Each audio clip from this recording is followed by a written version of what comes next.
Very good and very tough question. 15 quantities है, उन 15 quantities पे हमने एएमजीएम लगाया।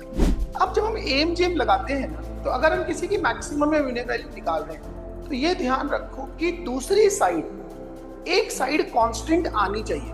आप दोनों साइड को पैरामीटर या वेरिएबल की फॉर्म में नहीं रख सकते। अरिथमेटिक मीन ज्योमेट्रिक मीन के बराबर आ गया, मतलब वो सारी क्वांटिटीज आपस में बराबर है और उन सबका टोटल 15 है, तो इसका मतलब इंडिविजुअल को क्या होना पड़ेगा। चलो लेट्स डू इट, एक एक करके करते हैं।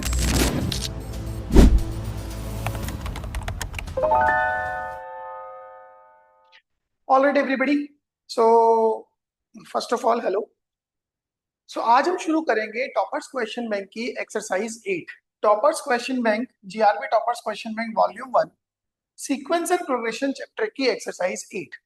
एक्सरसाइज 1 to 7 के सॉल्यूशंस ऑलरेडी आपके पास प्लेलिस्ट में है। आई एम वेरी श्योर आपने उनको देख लिया होगा, एक्सरसाइज को अटेम्प्ट कर लिया होगा और अपने लेवल पे एक सब्जेक्ट की और चैप्टर की नॉलेज गेन कर ली होगी।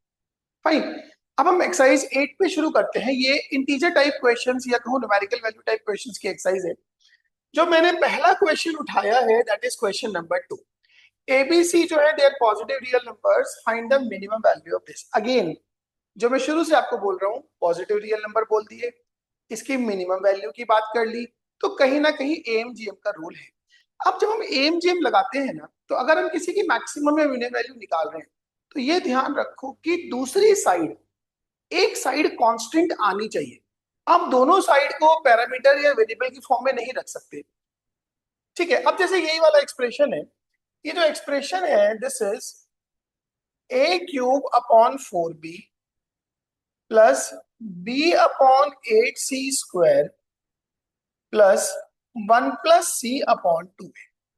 अब मैं कुछ ऐसा करूं, इसको इन टर्म्स में से किसी को इस तरह से ब्रेक करूं कि मेरे A B C right side में जब प्रोडक्ट लगाऊं तो कैंसिल हो जाए सारे। So C, already A cube upon B 4b पे कुछ नहीं करना हमने, यहां भी b सिंगल है, यहां भी सिंगल है, तो b अपॉन 8c²। अब जब मैं इसको ब्रेक करता हूं, एक टर्म को लिखता हूं 1/2a, और देखो मुझे c² कैंसिल करना है, तो this c/2a can be written as c/4a plus c/4a। ये आ गया एक्सप्रेशन। अब देखो जब आप इनको मल्टीप्लाई करोगे, ए क्यूब से ए क्यूब कैंसिल होगा, इधर b से b कैंसिल होगा, c² से c² कैंसिल होगा। तो अपन इन 5 टर्म्स पे एएमजीएम लगाते हैं। This much divided by 5 is more than और इक्वल टू इन सब का प्रोडक्ट। अब इन सब का प्रोडक्ट कैसे आएगा, ए क्यूब से ए क्यूब गया, c² से c², b से b गया, सो इट इज न्यूमरेटर में 1 अपॉन 8 4 जा 32 into 2 into 4 into 4 whole raise to the power 1/5। 5 term है, तो अगर मैं if I call it E, इस एक्सप्रेशन को, so e upon 5 more than और equals to, this is 1 upon 2 to the power 10, मतलब 1/4 to 1 upon 2 to the power 10 to the power 1/5, 1/4. So your E is more than or equals to 5 upon 4. So expressed as P by Q, where P and Q are relatively prime, then P plus Q is 9. Fine. So ये पहला question है जो मैंने इस exercise से उठाया। आपने मेरी सारी वीडियोस में देखा होगा, एएमजीएम पे मेरा अलग ही एम्फेसाइज है, क्योंकि वो बहुत इंपॉर्टेंट है और वो यहाँ तक लिमिटेड नहीं है। आप अगर मेरी एप्लीकेशन डेरिवेटिव की वीडियो देखोगे, उसमें भी कुछ क्वेश्चन ऐसे हैं जो एएमजीएम से बहुत इजीली सॉल्व हो रहे हैं। Getting my point? तो दूसरा क्वेश्चन जो मैंने इस एक्सरसाइज से लिया है दैट इज क्वेश्चन नंबर 5। ये खुद देखो एएमजीएम पे क्वेश्चन है, x ग्रेटर देन 0 है, minimum value of this expression they are asking. अच्छा एक बार ना सारी पावर का सम देखो, 1000, 1900, 90 एंड 6, 1996, और इतनी ही बार यहाँ पे 1/x 1/x 1/x है। तो अब तो कुछ भी नहीं बचा इसमें, तो आप अपना कॉन्फिडेंट होके एएमजीएम लगाओ। x raise to the power 1000 plus x raise to the power 900 plus x raise to the power 90 plus x to the power 6 plus 1/x plus 1/x and so on 1/x। How many times? 1996 times. Now this whole divided by the number of total terms. Number of total terms are going to be 2000. See, 1996 are these, then 1 2 3 4 4 more. It is more than or equal to product of all of them. Their product is going to be 1 raised to the power 1 upon 1000. That's it. If this was your expression E, so E is more than or equals to 2000. They're asking for this is equal to, if the and the minimum value of this expression is equals to, this is lambda basically, lambda, then the value of this. So minimum value is 2000. Answer you can calculate now. Your lambda is 2000. Very easy, simple question. Now the third question that I have taken from this exercise is this. Very good question. A and B and AP with common difference D. एक AP है जिसका common difference D है. BN, B is geometric progression with common ratio Q. BN is the geometric progression with common ratio Q. Q is a positive rational number. Now, if A1 is D, B1 is D square. See, let us assume A1 is D, then A2 will be 2D because common ratio is D, and A3 will be 3D. Correct? Now, B1 is given to you as D square. B2 will be QD square because the common ratio is Q, and B3 will be Q square D square. Now replace all the values in the expression. A1 square plus A2 square plus A3 square upon B1 plus B2 plus B3. Now A1 square is what? D square plus 4D square plus 9D square upon B1 square plus B2 square plus B3 square will be 1 plus Q square into D square. Correct है? ये आ गया. अब आप सोचो ऊपर और नीचे से अगर मैं D स्क्वायर कैंसिल कर दूं, so it comes out to be 14 upon 1 plus Q square. ये आ गया अपने पास एक एक्सप्रेशन. फाइन. अब इसमें एक इंपॉर्टेंट चीज जो क्वेश्चन में दी है कि ये जो भी एक्सप्रेशन है, this is A positive integer. ये क्या है? एक positive integer. That means this 14 should be divisible by 1 plus Q square. Let us assume Q एक rational number उन्होंने बोला है, Q is a positive rational number. Let us assume Q is A upon B. चलो A upon B नहीं लेते, वो already used है. Say Q is alpha upon beta, and alpha and beta are co-prime to each other. Alpha and beta are co-prime to each other. Also alpha comma beta belongs to integer, और वो beta non-zero भी होगा. अगर मैं उनको यहाँ पे replace करता हूँ, it comes out to be 14 upon 1 plus alpha upon beta plus alpha square upon beta square. That is 14 beta square upon beta square plus alpha beta plus alpha square. ये अपने पास एक एक्सप्रेशन आ गया. देखो ये मैं यहाँ पे नहीं बोल सकता था क्योंकि क्यू एक इंटीजर नहीं था. यहाँ पे ना ये जो डिनोमिनेटर है, since alpha and beta are integer, ये डेफिनेटली इंटीजर है. अब बीटा स्क्वायर को तो ये डिवाइड नहीं करेगा. इसका मतलब क्या हुआ? This beta square plus alpha beta plus alpha square, it should definitely divide 14. अब सी बहुत ज्यादा वैल्यूज तो अपने पास है नहीं, कुछ वैल्यूज हैं, उन पे हम इनको चेक करके देख लेते हैं. अब सोचो अगर मैं बीटा की वैल्यू को इफ आई सी, अच्छा वन मोर थिंग, अगर मैं बीटा की वैल्यू को 2 और अल्फा की वैल्यू को 1 रखता हूं, फाइन. अगर मैं बीटा की वैल्यू को 2 अल्फा की वैल्यू को 1 रखता हूं, it should be 4 plus beta को 2 और अल्फा को 1 रखते हैं. आप there is no point of taking alpha and beta equal. उससे क्या होगा? क्यू 1 आ जाएगा. क्यू ही 1 आ गया तो जो जीपी का कॉमन रेशियो है, वो कह रहे पॉजिटिव रेशनल नंबर है तो सारे के सारे टर्म ही बराबर हो जाएंगे, और उससे वो डिवाइड भी नहीं करेगा. अगर अल्फा बीटा दोनों को 1 ले लूंगा तो ये 14 को डिवाइड नहीं करेगा. तो I took beta as 2 alpha as 1. If I do this, what is beta square plus alpha beta plus alpha square 7, जो कि डिवाइड करता है 14 को. Got it? In that case, the value of this expression is going to be 14 into beta 2 है 4 upon 7. 8 which is an integer. Correct? एक और चीज करके देखें, अगर मैं अल्फा को 2 और बीटा को 1 लेता हूं, in that case this alpha square plus alpha beta plus beta square is still 7.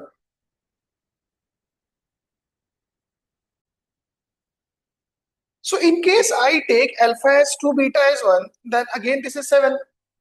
Even in that case, this is going to be integer. That is 14 into numerator is 1 upon 7. In that case, it is going to be 2 as a positive integer. So possible values of q are either 2 or it is half. Now, why not other values? If you take alpha as 1, beta as 3, this alpha square plus alpha beta plus beta square, this is 13, which does not divide 14. If I take 1, 2 and alpha 2, beta 3, then it is already exceeding 14. So again, it is not divisible. So these are the only two possible outcomes. All right. So there are two possible values of q that are 2 and 1 by 2. All right. Now let's go to the next question. Very good and very tough question. Tough in the sense, lot of calculation is involved. All right. So chalo, let's do it. एक एक करके करते हैं. 3 friends whose ages are in GP. अब 3 दोस्त हैं whose ages are in GP. Let us assume उनकी जो एज है वो AR square. All right. Divide a certain sum of money in proportion to their ages. अब इस एज के प्रोपोर्शन में उन्होंने एक अमाउंट को बांटा. तो लेट अस अज्यूम इसको मिला अगर x, ये मिलेगा XR and he will get XR square. So these are their ages and this is their respective amount. All right. अब क्या हुआ? If they do that 3 years later, 3 साल बाद, पहले तो सोचो 3 साल बाद क्या होगा. 3 साल बाद their ages will be A plus 3, AR plus 3, AR square plus 3. अब अमाउंट क्या रहेगा? Got it? 3 years later, when the youngest is half the age of the oldest. ये youngest है, ये oldest है. ठीक है. अब सोचो, अब इन्होंने जो अमाउंट बांटा, ठीक है, वो इस एज के प्रोपोर्शन में बांटा. सो लेट अस अज्यूम इसको क्या अमाउंट मिला? A plus 3 into T. इसको मिला AR plus 3 into T. इसको मिला AR square plus 3 into T. Got it? तो पहली बात तो अब हम रिलेशन बनाने शुरू करते हैं. पहली बात तो टोटल अमाउंट कांस्टेंट है. तो जो प्रीवियस अमाउंट था that is x times 1 plus r plus r square, that is t common a plus AR plus AR square plus 9. एक इक्वेशन तो मेरे पास ये आती है कि जी टोटल अमाउंट जो है वो कांस्टेंट है, जो आज बांटा वही 3 साल बाद बांटा है. ठीक है जी. दूसरी बात है 3 साल बाद हुआ क्या? Youngest is half the age of the oldest. मतलब कि AR स्क्वायर प्लस 3, इसकी जो एज है that is 2 times A plus 3. Second relation. उसके बाद then if they do that 3 years later, when the youngest is half the age of the oldest, then he will receive 105 more than he gets now. तो अब जो उसको amount मिला कितना? A plus 3 into T, it is 150 more than X. That is X plus 150. तीसरा relation. And the middle friend will get rupees 15 more than now. Middle वाले को क्या मिला? AR plus 3 into T is जो उसको आज अमाउंट मिलता XR उससे 15 ज्यादा, सो प्लस 15. ये अब ये क्वेश्चन क्यों मुश्किल है? आप सोचो ये 4 इक्वेशन है और इनमें 4 ही वेरिएबल है अपने पास, x, a, r और t। इन 4 इक्वेशन से आपको ये चारों के चारों वेरिएबल सॉल्व करने हैं। Got it? और ये बहुत इजी काम नहीं है। मैं थोड़ा थोड़ा कोशिश करता हूं करने की। देखो जी, पहली चीज तो जो हम कर सकते हैं, इसको और इसको एक बार ना ऐड करो। ठीक है, let me call them 1, 2, 3 and 4। क्या करते हैं हम? 2 + 4 करते हैं। 2 + 4 करने का मतलब हुआ a plus A R plus 6 into T is equals to x plus X R. This is not 150, this is 105। That is x plus X R plus 120। अब एक काम करते हैं, इस क्वांटिटी को इस क्वांटिटी से सब्ट्रैक्ट करते हैं। ठीक है, let me call this fifth equation. अब ऐसा करते हैं, 1 - 5 करते हैं। 1 - 5। सी, यहाँ पे एक टर्म है A T, A R T, ये कैंसिल होंगे।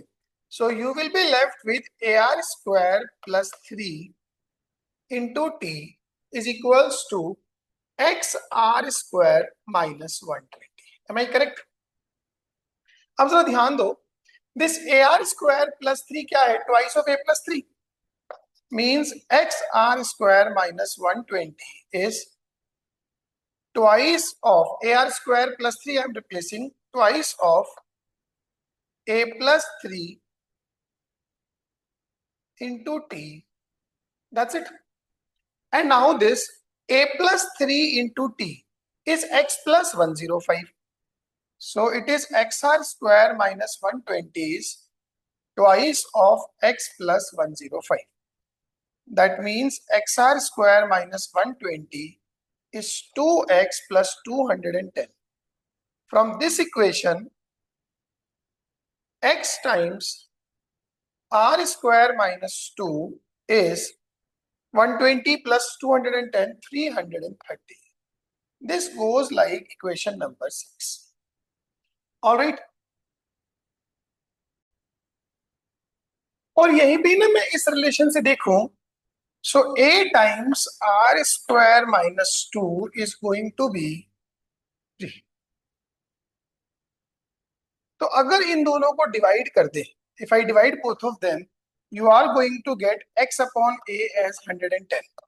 Means x equals to 110 a. ठीक है, we'll use it in further relations. Now see, ये जो है ना x equals to 110 a. This is my final key. First of all, we are going to replace it here in fourth. In 4. X को if I replace 110 a plus 105 is equals to 110 a plus 105 is equals to a plus 3 into t. Got it? Okay, let's do one thing. Is x ko na another I'm going to replace in 2. In 2 also. Here you will get 110 AR plus 15 is equals to AR plus 3 into T. You got these two. Now divide both of them. So 110A plus 105 upon 110 AR plus 15 is A plus 3 upon AR plus 3. So take 5 common from the numerator. 22A plus 21 upon, take 5 common from the denominator, 22AR plus 3 is equals to A plus 3 upon AR plus 3. This 5 cancelled. Now if I cross multiply, I will get 22A square R plus 66A plus 21AR plus 63 is equals to 22a square r plus 66ar plus 3a plus 9. Now see this 22a square cancelled. Fine. So 66a minus 3. 63a is equals to 21ar, 66ar, 56, 46, 45. 45ar minus 54. If you divide it by 9, so 7a equals to 5ar minus 6.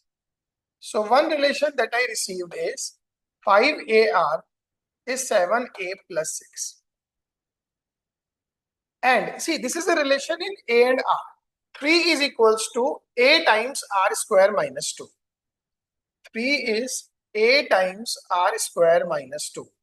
And here 6 is a times 5r minus 7. You just divide both of them. So 6 upon 3 is equals to 5r minus 7 upon r square minus 2. This cancels 2 times.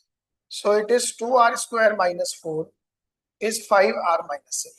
अब ये एक quadratic है, बहुत painful सवाल है, ठीक है, but yes the way it is. 4 equation 4 variable है, ये अच्छी बात है. Now you just simply solve this quadratic. 2r square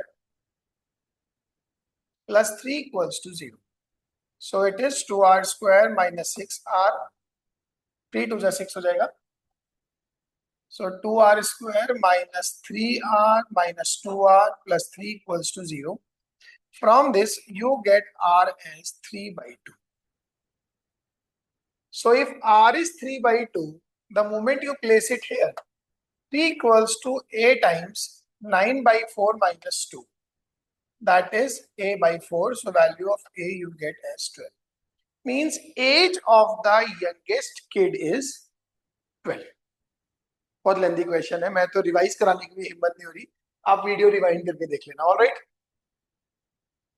now another question, another beautiful question on angel. See, A, B, C, D, E are positive real numbers such that एक तो ये सम दिया है और एक ये वैल्यू दी है. Value of a square b square c square plus d square plus e square they're asking. देखो अब रोल अलग तरह से चल रहा है. एक बार सोच के देखो, अगर मुझे ये क्वांटिटी जीएम साइड लानी है तो अर्थमेटिक मीन किन किन पे लगेगा using a plus b plus c plus d plus e. ऐसा करते हैं, a एक बार चाहिए, b 2 बार चाहिए, b by 2 plus b by 2, c 3 बार चाहिए तो c by 3 into 3 times, d 4 बार चाहिए, d by 4 इंटू 4 टाइम्स, और e 5 टाइम्स चाहिए, e by 5 इंटू 5. तो ये न्यूमरेटर जो है ये a plus b plus c plus d plus e बनेगा. Whole divided by number of terms, 5 and 4 9 and 3 12 14 15 13 14 15. It is more than और equal to, इन सबका प्रोडक्ट, सबका प्रोडक्ट क्या आएगा, a b by 2 square c by 3 cube d by 4 to the power 4 e by 5 to the power 5 whole raised to the power 1 by 50. Alright. अब अगर आप ध्यान दोगे ना, ये जो न्यूमरेटर है, इस न्यूमरेटर की वैल्यू मुझे ऑलरेडी 15 15 दी हुई है. फाइन. सो 15 by 15 ये साइड क्या आ गई, 1 मोर देन और equals to a b square c cube d to the power 4 e to the power 5 upon 2 square 3 cube 4 to the power 4 5 to the power 5 और raised to the power 1 by 50. चलो power 15 race कर देते हैं. यहां से आ गया a b square c cube d की power 4 e की पावर 5 लेस देन और equals to.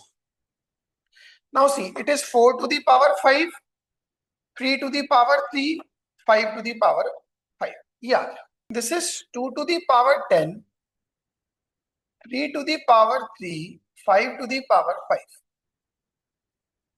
Got it? So this goes like one something, it is related to something this. See, 5 square into एक 2 I separate First of all, this will go 50. Now it is 8 into 3 into 5 raised to the power 5. That is 120 to the power 5 into 120 to the power 5 into 50. इसका क्या मतलब? वो ये कह रहा है this is less than और equal to this one. ये क्या कह रहा है? This is equal to this one. इसका मतलब क्या है कि एम में इक्वालिटी होल्ड कर रही है. अगर इक्वालिटी होल्ड कर रही है, इसका क्या मतलब हुआ कि A should B equal to B by 2, should be equal to c by 3, should be equal to t by 4, should be equal to e by 5, and they all should be 1. 15 quantities है, उन 15 quantities पे हमने एएमजीएम लगाया और it arithmetic mean geometric mean के बराबर आ गया. मतलब वो सारी क्वांटिटीज आपस में बराबर है और उन सबका टोटल 15 है. तो इसका मतलब इंडिविजुअल को क्या होना पड़ेगा? 1. That means a is 1, b is 2, c is 3, d is 4, and e is 5. Now whatever they are asking you, a square plus b square plus c square plus d square plus e square, you can calculate. All right. So this was all about this numerical value answer type exercise. Fine. Questions. This question, it has given you an entirely different perspective of arithmetic mean, geometric mean. इससे पहला सवाल था, उसमें इक्वेशनें बनानी आसान थी, but उनका solve करना was a tough nut to crack. उसके पहले मैंने 2 एएमजीएम के क्वेश्चन उठाए जिनमें एक सिमिलर सा आइडिया दिया है, but yes, it was a great idea. Got it? So this was all from my side for today. इस एक्सरसाइज को 2 बार प्रैक्टिस करें. अच्छे क्वेश्चंस हैं इसमें, आपकी लर्निंग के लिए बहुत कुछ है इसमें. All right, that would be all from my side today. Next video में मिलेंगे where we will be discussing exercise. This was 8, where we will be meeting for exercise 9 of the Toppers Question Bank, Volume 1, Sequence and Progression. All right, thank you so much. Take care.